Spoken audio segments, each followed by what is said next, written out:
ভারতে উড্ডয়নের পরপরই ২৪২ আরোহীসহ বিমান বিধ্বস্ত।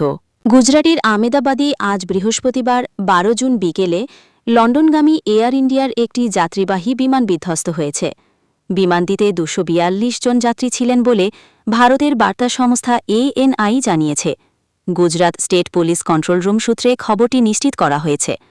বিমানটি আমেদাবাদ বিমানবন্দরের কাছে মেঘানীনগর এলাকায় বিধ্বস্ত হয়। দুর্ঘটনার পরপরই বিমানটিতে আগুন ধরে যায় এবং ব্যাপক ধোঁয়া ছড়িয়ে পড়ে। দমকল বাহিনী ঘটনাস্থলে পৌঁছে আগুন নিয়ন্ত্রণে কাজ শুরু করে। এয়ার ইন্ডিয়া এক প্রাথমিক বিবৃতিতে জানায়, ফ্লাইট AI-171 আমেদাবাদ থেকে লন্ডনের গ্যাটউইক যাচ্ছিল। বিমানটি আজ ১২ জুন দুর্ঘটনার শিকার হয়েছে। আমরা বিস্তারিত তথ্য যাচাই করছি এবং যত দ্রুত সম্ভব পরবর্তী আপডেট জানানো হবে।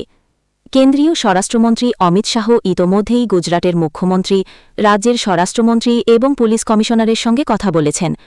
তিনি কেন্দ্রীয় সরকারের পক্ষ থেকে সম্ভাব্য সব ধরনের সহযোগিতার আশ্বাস দিয়েছেন।